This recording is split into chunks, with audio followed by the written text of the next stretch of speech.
Hey, everybody, welcome back to the podcast. You're listening to the longest running superhero role playing game on Earth. I'm your host, the Game Master, and in this one, we're talking about Blade the Vampire Hunter and his daughter, Bloodline. But before we get into that, smash like, make sure you're subscribed, and leave us a comment. That helps us out with the YouTube algorithm, but also we love to hear from you guys. We have an awesome community here, and it's all thanks to you. So, thank you so much for being here. So, having said all that, let's jump into it. The prologue to this one is that there is a group of 13 vampires that are all working together. The inspiration for these vampires, by the way, was an old role playing game called Vampire the Masquerade, where they had 13 clans. Right. And to be specific, I'm referring to the old World of Darkness from the 90s, the version I used to play when I was in college. But at any rate, I took each of those old clans and I made a supervillain that was based on that clan. So one of the vampires in this game was called Vermin Lord. He controlled rats and could summon rats and stuff like that. He was based on a clan called Nosferatu. Sanguimancer, whose name literally means blood magic, was based on the Tremere clan. Shadow Bishop was based on Lasombra. Mirage was Ravnos. Crimson Canvas was Toreador. Dollmaker was Chemise. Anarchy Jack was Bruja. Big Sleep was Giovanni. Black Jester was Malkavian. Blue Blood was Ventru. Claw Strike was Gangrel. Ophidian was Followers of Set. And Scimitar was an Assamite. He was also the boss of the whole thing, where he was this ancient, powerful vampire that had been around since like the biblical era, basically, right? He was from the Middle East. Um, I'm getting ahead of myself though. So the point is that these guys came up with this idea that they basically run a blood bank. And so they build this thing in a poverty-stricken neighborhood in New York City so that low income people, and I used to live in Columbus in a neighborhood on I was just starting out in life. I had like no money. And I remember my roommate would sell plasma. And there was this place I would give him a ride there every once in a while. And he would sell a little bit of plasma and get some money that week, and when you were first starting out, every little bit helped. Well, so this was almost like a parody of that, where we were saying that these guys were kind of preying on the less fortunate. And instead of preying on people in the traditional vampire way, this is almost a little more cyberpunk, right? Because it's kind of corporate, you know? And so they've got this blood bank where people are selling their blood and the vampires are giving them money and letting them leave, right? Because that's easier. It's like kind of the lazy version of things compared to in the medieval setting, you gotta stalk them and maybe seduce them and whatever, right? That's like a lot of work. So these guys are like, screw it, we'll just turn this into a business. And then at night, it was kind of like a grocery store for other vampires, where they show up and they're paying this place money to buy the blood. And most of the vampires have been around long enough. They've amassed a great deal of wealth, yada, yada, yada. You know what I mean? So we figured out this whole thing. But so then recently in the game world, Shaper of Worlds and Flag Smasher kind of ruined everything and they destroyed money. There is no money right now in the game world. And if you want more information on that, just check out our recent adventures. It is all uh, documented in great detail. But so the idea here then in this game is that if the people who were donating blood can't get any money, they're not going to donate blood. Well, then that means the vampires are not eating suddenly, and they're going a little more crazy than usual, and they're getting more aggressive than usual, and so on and so forth. And this is becoming a problem, right? So that's the setup. That is the prologue to this adventure. So then, as this adventure begins and we get into main plot territory, Blade and his daughter walk up to this building, and the sewer system of New York, it has water coming out of it, right? And so there are rats. You know how rats try to flee a sinking ship? Well, the rats are leaving the sewers. And as they are coming up street level, the vampire hunters notice the rats are heading towards the building because in the lobby of the building is the first villain, Vermin Lord. And he has animal summoning and animal control and stuff like that, right? And speak with animals.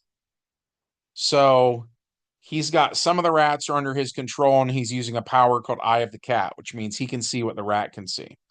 And so he's using rats kind of like as living security cameras. Um, and then when the heroes enter the building and are a threat to Vermin Lord, he uses animal control and he kind of gets the rats to pile on top of each other and make like a big rat golem that attacks the heroes. And then they stake Vermin Lord using wooden stakes, and he is destroyed.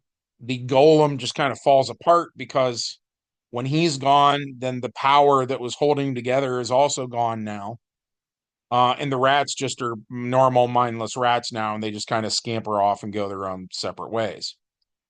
The heroes search the first floor of the building, by the way. They find a few things here and there, like some mag lights that were in a security area, and they like tape those to the barrels of shotguns, and you get the idea, right? They kind of gear up, and then they go to the stairwell because there's no power to the building. And so without electricity, um the elevator doesn't work. So they go to the stairs, and it's a huge kind of square stairwell. And it's one of those things where as you're going up, if you look over the rail, there's a big hollow area going down the center. Does that make sense? Um, if anything doesn't make sense, say something in the comments and I'll try to do a better job of explaining. But at any rate, in a way, I was thinking of that scene in Ghostbusters where they're taking the stairs to get to the top of Dana Barrett's building. Kind of like that. But so point being, they go up to the second floor, and I have them both make a stealth check to see how quietly are they going up the stairs. Blade gets a really good roll, but his daughter, Bloodline, not so much. She fails her roll. So the vampire that's on the second floor, who is Sanguimancer, hears them approaching and substitutes his sorcery for what is basically the fireball spell, right? So they dodge this, jumping over the railing, dropping, and they were only on the second floor, and they are daywalkers, right? They're dampiers, which means they've got all the upsides of being vampires with none of the downsides, right? So they do like superhero landings where they drop back down. They're going down that hollow thing in the middle. You know what I mean? They do like a superhero landing on the first floor. Um, and then that fire that appeared up at the second floor, it goes up instead of down, right? And it kind of dissipates shortly after it appeared. So then on the next round, Sanguimancer has the railing of the stairs there becomes animated, and it's still made of steel. It's not that it's not steel, but he changes it so it's kind of like a steel snake, and it tries to strike. And so Blade ignores the steel snake railing of the stairs thing and just runs up to the second floor as fast as he can. Blade's daughter stays down there and fights with this snake. She hits it with like a samurai sword, and she does some damage to it because it's steel, though. She actually chips the sword a little bit, which she's kind of mad about. That comes into play later. Blade goes up to the second floor, throws a flare in there, blinds this vampire momentarily. This vampire actually ends up turning into fog and running away. Um, Basically, he is not that excited about fighting vampire hunters. So he just goes out the window and leaves. So he's going to become a reoccurring villain later. And he was a problem. The He didn't kill the heroes, but the heroes didn't really know how to kill him either when he could turn into like body of fog. Um, Also, I should say this. We only gave Blade the stuff that the old Marvel Superheroes game by TSR gave Blade. So a lot of the stuff from like the Blade movies where he had like white phosphorus grenades and things of that nature, if that wasn't on the character sheet for Blade in the 80s, then it wasn't on the character sheet that I made for this game, right? So with their limited resources, they really didn't know how to fight this guy, and this guy got away. So they move on, they go up to the next floor, and there's a guy here named Shadow Bishop, and he's based on the Lasombra clan. And Shadow Bishop is kind of in a way like a Black Lantern, where he has the force manipulation power, and the stuff he makes is just made out of like black, just darkness itself, right? And so the gestures he's making with his hands kind of looks like what was that cartoon called? Avatar: The Last Airbender. I don't know if you ever saw that or not, but they had water benders and they kind of would make these motions with their hands. It's very like reminiscent of like a martial art kind of thing. That's what this guy's doing. And so he has black armor that he's wearing that is just made out of like solid darkness. And then he shoots a thing at them that is also just this um I don't know what you would call it, but it was a creature made out of darkness that he's attacking them with. That was very abstract, you know. Um, and so they dodge the creature, they shoot him. My wife managed to roll, and it was a fight that lasted several rounds, but in the end, she manages to roll doubles, so it's a critical hit. And because before the wooden stakes they were shooting at this guy, they were getting stuck in that armor of his. So she finally blows through that armor with a really good roll, stakes him and kills him, and that's the end of Shadow Bishop. They go up to the next one, and then this is Mirage, who's based on the Ravnos clan. And Mirage kind of looks like David Bowie, is how I described him. And he's got two pet tigers that he has turned into vampire tigers. So they he turns invisible, but there's only so many things you can do in a round, right? You get like a dice action in two automatic actions, and his last automatic action of the round was to turn invisible, which meant he couldn't move any. So even though he became invisible, they knew where he was at.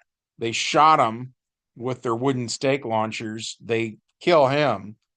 The tigers then attacked. That was pretty cool. That was came across as very visceral. Um, the one tiger, its jaw could split, kind of like the Demogorgon from Stranger Things, and so it dives at Blade's daughter. She sort of jumps and tumbles off to the side, takes a shot at the tiger, misses. It slides on this glossy floor because it's like an office building kind of thing, smacks into the wall, whips around really fast, roars at her with its like crazy looking vampire teeth and lunges at her. And while its mouth is real wide open, she gets another critical shot down the throat, kills it, you know.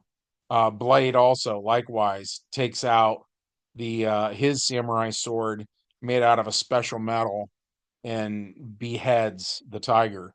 Um, so both of them are taken care of then. They go up to the next floor, which would have been the one, two, three, four, fifth floor. and the bad guy there is based on the Toreador clan, which are like the artists. So it's real twisted stuff, and it's like this person is like painting in blood and creepy horror movie stuff, right? And so they take them out, and that was kind of a surprise attack. That the way that fight was going to go is the Toreador in Old World of Darkness have this vampire discipline called celerity, which in other words is super speed. So this vampire was going to be a huge problem if it got to go. But because it was a surprise attack, it didn't know they were there. It was just painting, and they go up and take it out quietly without it even knowing they're there. Um, and then after that, they encounter one named Dollmaker, and this is where everything changes. So Dollmaker was doing kind of the Frankenstein thing. If you think about the classic story, Dr. Frankenstein is taking, if he wants to build Frankenstein's monster, he's like, well, we need a right arm. I'm going to take this cadaver, remove the right arm from it. I'm going to use that as the right arm for my monster. But he's still trying to use the correct body parts and stuff. Dollmaker is making these kind of abominations that are sickening and twisted and grotesque and using sort of the wrong parts to get it to do certain things. And these things are these, again, kind of undead golem creations the doll makers made. But the thing is, the creations do not have the weaknesses to the stuff that vampires are weak to, right? And what's kind of been happening then is these other vampires, when people were trying to loot this place, when looters were showing up, throwing cinder blocks through the front window and stuff like that, the vampires here were more than happy to feed on these guys, right? And then when there's no more blood and what's left is of no use to the others, all of these guys are getting passed off to Dollmaker. So Dollmaker kind of has his own little army of meat puppets, you know what I mean? So these guys don't have, they have no weakness to garlic or sunlight or whatever, right? And they're tough. And I even kind of treated rigor mortis a little bit as like a slight amount of armor. You know what I mean? I gave them all skin armor of one, and I said they were like leathery and they were tougher than living flesh is, and stuff like that. But the point is, the undead dolls actually managed to defeat the heroes, right? They keep just pounding on them until the heroes are knocked out. And I didn't think that was going to happen. I thought the heroes were going to win. And not only did I think the heroes were going to win, like my son was going to play in this game at the last minute. He had to work today and so on and so forth. So I went into this a little unprepared. And as we had began to play, I thought it was going to be a slaughter. I thought the heroes were going to win by a lot. And instead they lost. So the heroes then wake up, and they got halfway through the building. They wake up and they each have one hit point now, and their wrists are bound and they're hanging from hooks, and they're in the top floor of the building. And Shimitar, who is the leader of this little gang of vampires, starts monologuing, and he says stuff like, hey, this is how we were living, where people were coming here of their own free will, we were giving them money, things were going pretty smooth until there was no money. And now people are showing up being jerks, right? Whether it's looters and it's not like they wanted food or something. There's no food here for non-vampires anyway, right? For humans. These guys were just gonna steal whatever they could steal office equipment and laptops and crap like that, right? And so he's like, so they deserved what happened to them. And he's like, and then you guys come in here into my home starting crap. He's like, you deserve whatever we do to you too. And we kind of took an intermission. And I told Brad and my wife, and by the way, this was Brad's birthday game. And because the whole idea of the birthday game in my circle of friends is if there's something you're into, like personally, I don't like horror movies. If you do, more power to you. It's just not my thing, right? He does though, and so he wanted this for his thing, and I'm like, great, we'll do your thing for your birthday. That'll be my present to you. But so I said, well, here's the deal. You guys are kind of screwed. You got one hit point. What do you want to do? You tell me. What do you want to do? And my wife was kind of like, I just want to be done. I'm gonna bow out and not play the second half of the game. And Brad is like, I'll bring in a different hero. And so he had a binder where he's printed off all the heroes he's played in my game. And the one he decided to use was Lobo. And I thought that was kind of interesting. So we start playing the game again, and Lobo just comes crashing down through the skylight. And he starts to fight all these vampires. And when they go to hit him, first of all, um, the idea was we were trying to do a pre-crisis Lobo. And if you look at the DC Heroes role-playing game, specifically the character of Superman, they give you stats in first edition for the pre-crisis Superman, and like he's got a strength of 50, right? And then if you look at the post-crisis Superman that appears in second and third edition of DC Heroes, they give him a strength of 25.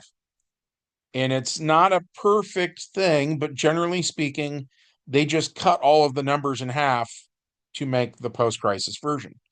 So when we have stats for a post-crisis version of a character like Lobo, but we want to try to make him seem like a pre-crisis thing, we just double the stats then, right? Does that make sense? So we had doubled his dexterity so that he could fight a Superman that has a dex of 26 and a strength of 50 and a body of 40 and stuff like that, right? So our Lobo in our game world then has a dex of 20. So when he's in here and these vampires are attacking him, a lot of the vampires had a dex of around 10, give or take a column shift, basically. But they couldn't really lay a finger on him, right? They just couldn't do it. Even if they could do it, most of the stuff that they do can't hurt his body, which is huge. I can't remember now what it is. Again, it's whatever stats they gave him in third edition. We just doubled that number, and that was his body. But that means he's bulletproof and stuff like that, right? So it suddenly becomes a very, very different game. And so Lobo goes up to the gangrel guy whose name was Clawstrike, who was kind of, in a way, he was kind of a knockoff of Wolverine. And he punches him and just like obliterates him. But because Lobo wasn't using like a wooden stake or garlic or sunlight or whatever, he like gets better. You know what I mean? He recovers from this. And so then Blade's daughter, who's hanging here, her handcuffs are over like a hook. She's suspended from the ceiling. She's like, "Hey, use our weapons." And then off to the side, there's a table where they had taken all of the weapons from the heroes and they're laying there. So Lobo goes over and grabs Blade's sword and was using that. It's made out of a special kind of metal, which is a very D&D kind of an idea, I think. So he starts to just eradicate these guys, and he kills everybody who's left. Um, and so Brad is playing Lobo then, and he's like, I think I'm going to keep the sword. And I said, okay, well, you were playing Blade, so play Blade for a second. What's Blade going to say about that? And so Blade argues it like, I don't think so. Like, give me my sword back. Blade's daughter steps in then, and she's like, whoa, whoa, whoa. Like, these guys beat us. He beat them like effortlessly. We don't want to mess with this guy really. And so her solution is, you can have my sword. And that's the one that she chipped earlier, and she was mad it was chipped. She wanted to replace it anyway. So Lobo takes her sword, whistles, his bike shows up. He jumps on the bike and leaves. And then they get down and then they search the place. And that is basically the epilogue was, and guys who play Dungeons and Dragons are going to be very familiar with this. We just start going through how the guy Shimitar, the villain, um had all these paintings, and like his home is basically a museum. This guy is like thousands of years old. He has all sorts of stuff. You know what I mean? And then we were going through all the stuff and talking about like he did have a safe full of money. And then when Shaper Worlds deleted all the money in that safe vanished. But he also had like just gold ore in its most raw form. That was fine. That had not vanished because it was not like a government based currency. It was just a valuable metal in its natural state. So we were kind of going through everything, figuring out what would still exist, what would not, how much of this stuff did Blade and his daughter actually care about. And then they were talking about kind of like taking some of that loot and trying to trade that for uh, more resources, like, hey, we need to buy more, whatever, garlic and stuff like that. You know what I mean? That would help them on their crusade against vampires. But yeah, that was it. That was that game. We played it earlier today. That was for Brad's birthday. I think I said this earlier, but in case I didn't, he really liked the idea of vampires who hunted other vampires. And he pitched me that, and he wanted it. He was kind of specific where he said he wanted the vampires that we hunt to not be playing by the rules anymore. That was like part of what he wanted. And so I had originally come up with this idea of running it in White Wolf, but I haven't done White Wolf for a long time, at least not the vampire end of the spectrum. And so I was like incredibly rusty, and I sort of hated to go to all the trouble to kind of like relearn it if it's only for a one shot. And so I had said something to him about, does it have to be in White Wolf? And he didn't care. And the more we kind of talked about it, the more it kind of morphed into this, where I was like, well, what if we just did Blade? And he's like, that's fine. But then that was where the 13 villains came from, was they were kind of a leftover from that earlier iteration of the adventure where it was going to be more generic stuff and less Marvel and DC oriented. But yeah, that was this adventure. We played it earlier today. It went pretty well. Everybody had a good time. Um, I hope that you guys had a good time listening to what we did. If so, as always, we would love it if you took just a quick second of your time to smash like, make sure you're subscribed, and leave a comment. From all of us here at the longest running superhero role playing game on earth, we hope you have a good one, and we'll see you in the next adventure. Bye.